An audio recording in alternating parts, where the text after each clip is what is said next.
Welcome to the Heart Rate Variability Podcast. In this podcast, we discuss the exciting science behind HRV and how you can apply it to your own health and the work that you do. Just a note, this podcast does not replace medical advice, and if you're going to apply this to your own life or others, please consult with a medical provider. Thank you and enjoy the show.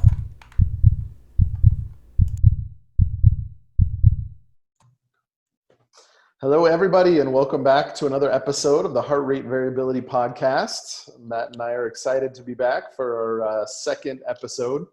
And we're going to dig into the recent book that Matt just published. Congratulations, Matt. It's called Heart Rate Variability, Using Biometrics to Improve Outcomes in Trauma-Informed Organizations.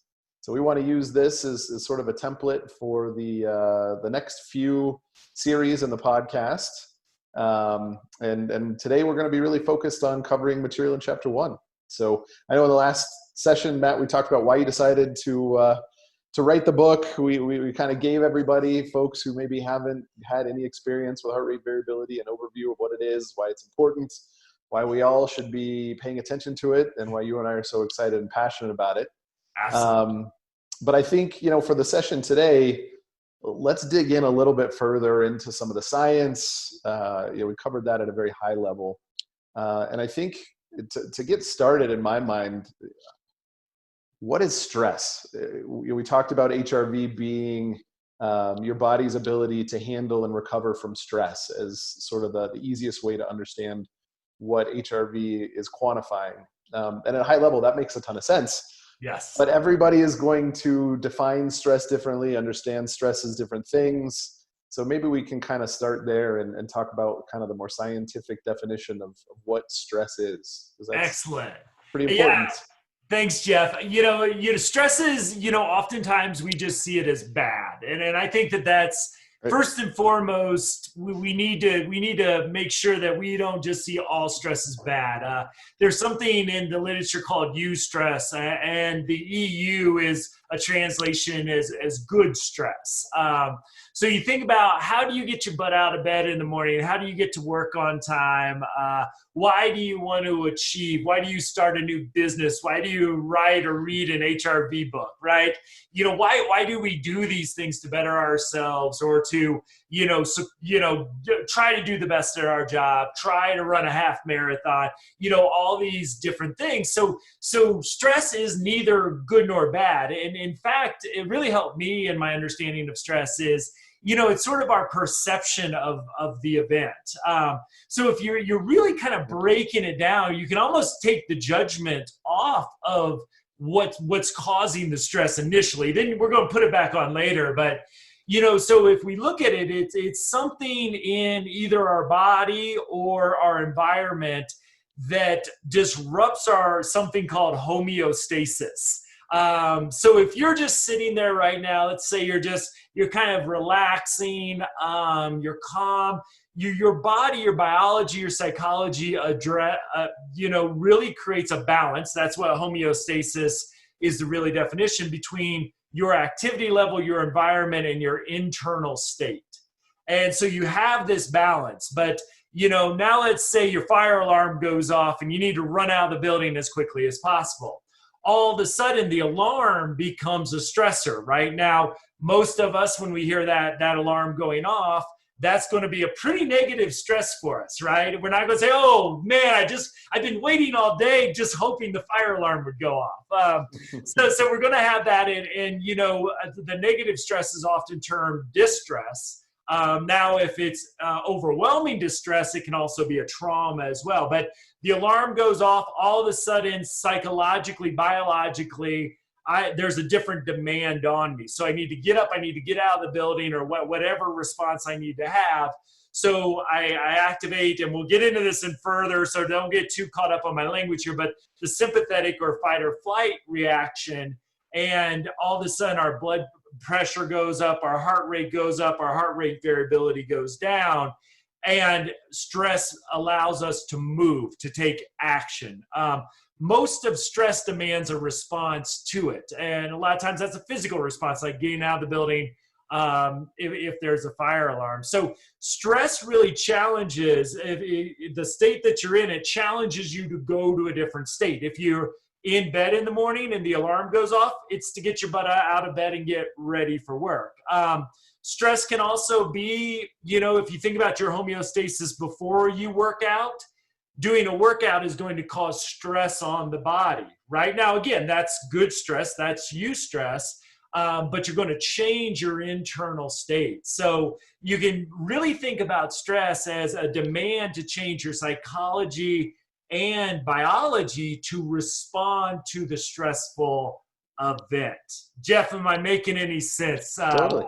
Absolutely. No, I mean, I think the interesting thing for me getting into all of this and the discussions we've had and learning about HRV and reading your book, I had no idea there was a difference between good stress and bad stress. And, that's probably ignorance on my part, which I'll admit.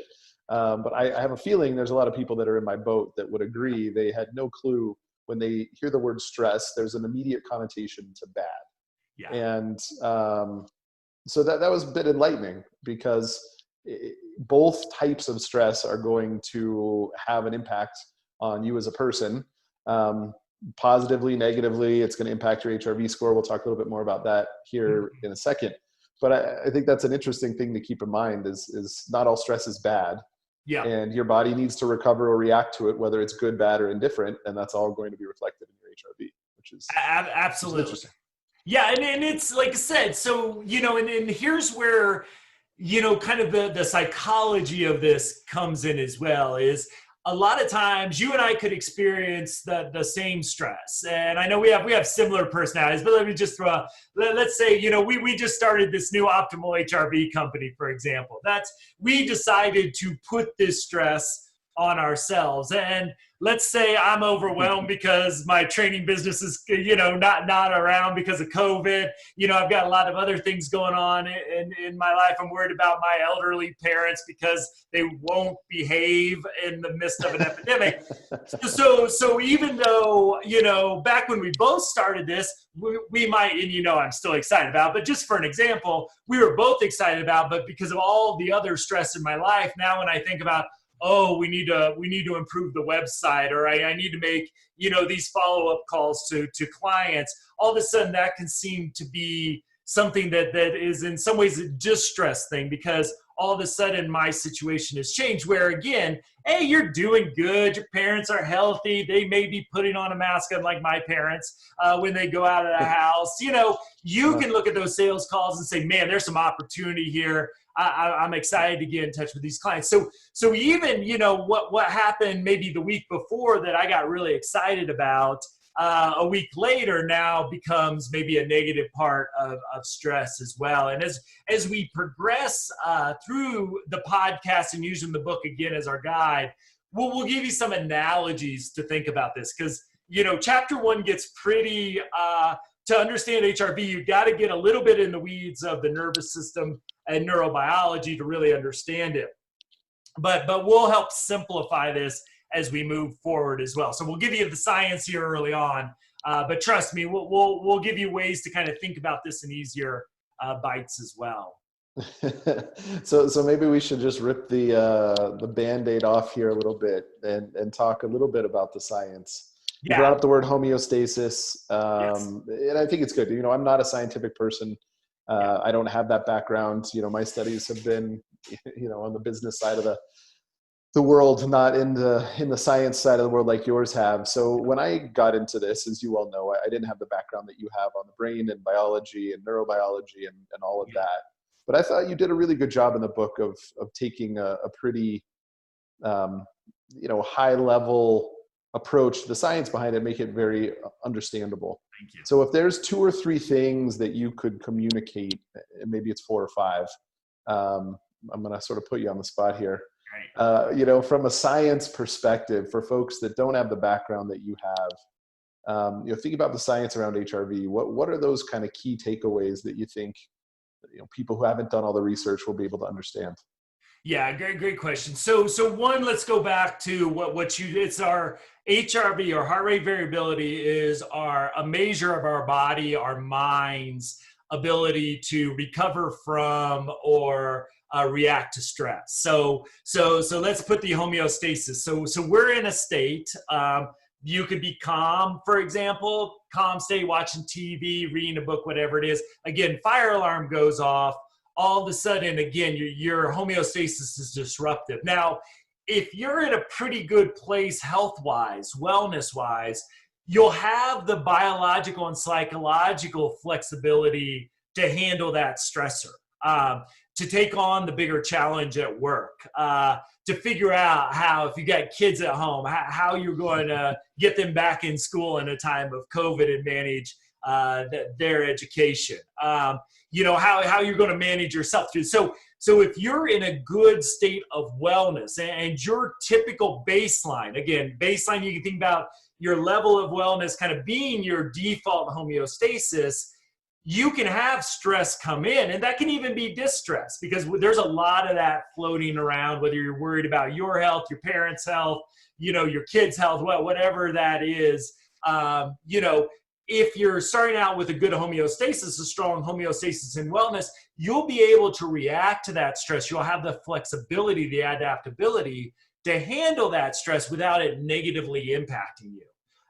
So that's the really thing with heart rate variability, again, is how well we're handling or recovering from stress. So that's a really big piece of the science, is stress will challenge our homeostasis. Sometimes, you know, there's a level of stress that will knock us all out of homeostasis. We've all been there. And sometimes that's a good thing. Like if the fire alarm goes off, you don't want to sit there for 20 minutes and philosophically ponder the meaning of noise and I really want to watch the last 10 minutes of the show. Exactly. You know, you want to get off your butt and go do something. So this homeostasis, we all get knocked out of it throughout the day, because there's the changing demands. And the next podcast, we can talk more about kind of the state and trait part of this, which I think is really fascinating as well. But just know that we get knocked out throughout your day. And I'd love for our audience to kind of pay attention to just kind of, what do you think your default state is? Are you feeling, and again, COVID is, you know, unfortunately a great time to kind of reflect on this. Are you more anxious than normal? I know a lot of people are having trouble sleeping right now. Are you more depressed or withdrawn than normal because you've been isolating for so long? And so it's a good time to kind of get in touch, even though it's a horrible time for our mental health in so many ways. But it's a good time to kind of think about, okay, what's my default? What is sort of my baseline? And again, if you're interested in the HRV stuff, like I know we are, you know, in this time of COVID, both of us have been tracking, okay, well, how's our HRV responding to this? And I know both of our HRVs, we've had our ups and downs with this, especially when I think I had COVID. And there were some downs. If you've had this disease, the first few days, and again, I was lucky because I can just say the first few days, and then I started to at least feel like I was alive again, are just devastating. So I saw my HRV just plummet, you know, where I'm usually up high 30s, low 40s is places where I hang. I had a score of 9 during that time. I mean, that's almost called the ambulance sort of low. So if you think about a stress, because sometimes we miss this with stress, a cold, a illness is also stress on the body, right? So your normal, again, default biology is, you know, you're doing pretty well. We call that healthy, right? Whether that's physical, mental health. I got COVID. That was a huge stressor on my body. And I saw through my HRV scores that my body was not handling that well. Now, what my body was doing was trying to actively fight the disease, and it was taking all the energy to fight the disease. So I wasn't very a supportive business partner to Jeff in those days, and he was very understanding because I couldn't get up, right? And then the next week I could come do a call over Zoom, and then I just go straight back and lay down in bed. And so as I could see this gradual improvement over time as my health started to increase. But that's where HRV, I believe, is really a life-changing kind of science and biometric, is it can really give us insight on where we're at. So like a lot of athletic teams now, and I think hopefully a lot of workplaces, and this is where I hope our app can be useful as well, is, hey, if you see a 2 to 3 day drop is kind of what we're seeing coming out of the science in HRV, it's time to go get a test. It's kind of like one of those data points like, are you coughing? Right now, coughing, it could be allergies, it could be a lot of different things. You might even have a cold that's non-COVID related, or it could be COVID. So you have a cough, you see your HRV trending, go get a test. And so it's one of those kind of early warning signs we're seeing in the research to show we're under this piece. So, that's really where, I see, especially around this concept of stress and homeostasis, is how well am I maintaining that baseline and keeping it there? And I got for you kind of a question, because in our app, in Optimal HRV app, we strategically designed it where we pay a lot of attention to baseline. So we compare a lot of things to your all-time baseline. And Jeff, so I kind of wonder, as somebody who was you're not new to it anymore, but when I introduced it to you several months ago, and you've been on it several months now, is how have you seen when you compare your daily readings now to that longer term baseline? I just kind of wonder what kind of insight you may gain, because that longer term baseline, even though we don't often use the language together, is kind of your homeostasis. How have you seen kind of the ups and downs as your family experiences this fun crisis? Yeah, well, and it's interesting too, right? Because I've got an infant at home. Yeah, it's been fun to watch. I'm sure it's been something. So he was born September 1st last year, right when we were getting into this, and the app was really getting into the interface design and doing a lot of that kind of stuff. And so his sleeping patterns changed significantly. Even though we have an older one, she was sleeping well. And so it varies. That's been a big surprise for me, is the daily reading can vary significantly from the baseline. But when you look at the 7-day average and those kinds of things, it's generally obviously averaged out to a pretty steady score. Yeah. And, you can go back in time and see when he was getting his teeth and, when he was going through some major developmental leaps, because like my score was significantly lower during COVID. Mine was significantly lower because I was getting 3 hours of sleep over a 3 or 4 straight night period. And that's all okay. That's part of the fun of being a parent, but it's a distinct difference from your quote unquote normal day where you wake up feeling normal, having plenty of rest and all of that kind of stuff. And my exercise habits have changed significantly over the last year, just having such a young person at home and variable sleeping patterns. So I've noticed as he's gotten older and slept better that things are a lot less up and down and a lot closer to homeostasis or my all-time baseline on a day-to-day. There's less variance there, which makes sense because I'm developing habits again that are healthy, and I'm getting much more exercise over the last month, and I'm doing all the things I used to do prior to the addition to the family. So for me, it's less COVID related, though I understand how that's been a huge issue for everybody, and just more family changes, which are interesting. And the other thing that I think is really interesting to talk about for folks, especially if they start tracking their HRV. Getting back to the conversation we were having earlier, is your HRV score may be similarly impacted by eustress and distress. Yeah. And so that's been the other thing that's interesting is, you assume, working out is good. Mm-hmm. But it may not impact your HRV in a way that you would expect it to, especially when you're just getting back into a consistent workout routine.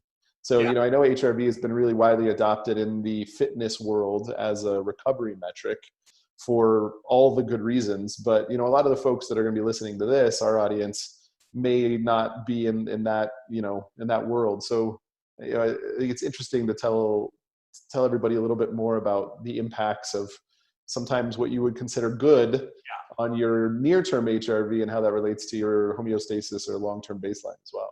Yeah. So, and great point about, so the athletes who kind of took, even though this, HRV really started out in laboratory settings, when the Bluetooth technology, really, it's that CrossFit mentality, right? The biohackers, the, keto diet folks, the people that are really involved in their health really saw that HRV, if you think about a workout, which a good workout is going to put stress on your body. We talk about, when you lift weights, you're actually tearing your muscles. And when they rebuild, that's where you gain the strength from. Same thing if you go on a long run. And so, a workout will introduce stress into your body. Now, if you have this is kind of the interesting thing, you have a good mental view of that stress, eventually it's going to, be a positive. Absolutely. If you're not doing anything, you start an exercise routine, you might actually see the next day your HRV is going to be a little lower. So what does that say? It says, whether you've been working out, you just do a really hard workout, or whether you're just introducing a new routine, you really disrupted your homeostasis. Now we know with physical activity, that's going to repair to make you stronger, and tons of data, as we all know, regular exercise is good for your health. One of the things, and I think this is, there's a lot of mental cognitive comparisons to this as well, but the elite athletes, the people who are training for marathons, Olympians, professional athletes, one of the things HRV has really challenged them to do is focus on recovery as much as their workouts and training. Because what they found from a physical health perspective, let's say you do a hard workout on a Monday, Tuesday, you wake up in the morning, you take your HRV score, and let's say it's significantly below your baseline or homeostasis, is what that's telling you is your body is still in recovery mode. And so professional athletes are actually focusing on recovery. One of the things that's really changed my focus on is, and Jeff, you were an athlete as well. You still kind of are. I'm too. Not like you. Not at not at the level you were at, but always dabbled. Yeah, I mean, we were always told get off your butt and go work out, right? You felt guilty if you didn't push yourself to the edge of exhaustion. We ran sprints after every basketball practice, so on and so forth. What we see now with the HRV research with physical stress is that if we got a low recovery score, if our HRV score is lower than our typical baseline, it means we're more susceptible to injury or also illness as well. And so all of a sudden we're focused on recovery. Now, where that really impacts me is, before HRV, I always thought, I need to get up and get a run in today, even though I'm just tired. I don't want to do it. You need to work out every day. That same mentality is there. Now I do this thing called an active recovery. So instead of running, going on a 4-mile run or whatever it might be, I'll just walk the dog for 3 miles, right? So I'm still getting my movement in. I'm still getting the benefits of being active. I'm not replacing a run with binge watching Netflix. But what I am doing is I'm doing an active recovery. So I still know moving is good for me, and actually that's going to help my body recover quicker. But we can also look at this from a mental or cognitive stress point of view as well. That's kind of where, sorry, I don't mean to interrupt, but so this is kind of a good opportunity to say, okay, we're really interested in bringing the science to the everyday life, be it your workouts, certainly, but just your everyday being. So I think that's really interesting and a good opportunity to sort of segue or kind of use that a reference point to transition into how do you apply that same concept of, I think a really good point is you tear muscle down to build it up stronger. Right. When you think about a workout, whatever the workout is, whether it's weightlifting, whether it's running, whether it's, whatever, whether even just, teaching your muscles to do a certain thing, right? So how do you do that in real life? How do you apply that to your day-to-day work, family, all that kind of stuff? Well, part of that is, I want to just put a teaser out for the next 20 so episodes is one of the things that we'll discuss in detail. But let me give kind of a general kind of overview of it, because one of the things that we see is a very similar thing to mental and cognitive psychological health as well. So I'm sure I probably don't have to go too far into defining burnout, that we've all have experienced that at some point or the other. In other words, the distress, maybe some good stress mixed in there, but just the overall stress of my work, of my job, maybe of my life, if you want to extend burnout outside the work environment, is just overwhelming for a long enough period of time where it's starting to wear me down. So it's like the athlete who doesn't pay attention to heart rate variability, gonna push myself until I get sick or I get injured.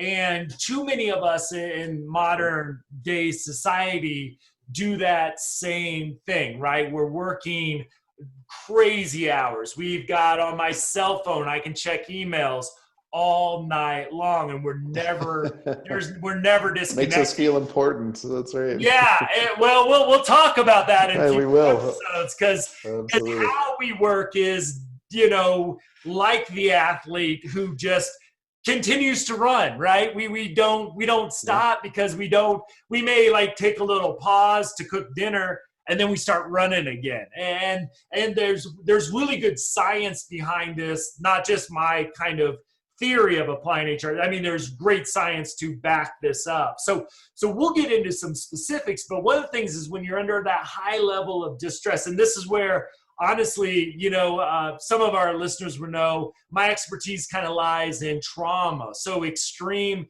distress and how that impacts the mind and the body and how we help people recover. But like COVID, for example, is a lot of us are just feeling under this highly intense stress. For a lot of us as well, even though the Black Lives Movement is something we support, there's also, this social racial conflict going on in a lot of our communities and our politics, which again is putting additional pressure on a lot of folks as well. So we live, and now we're going to have an election in our country. So that's going to be a whole dump of stress as well. So you got work, you got the news, you got what's going on in your community, you got a pandemic.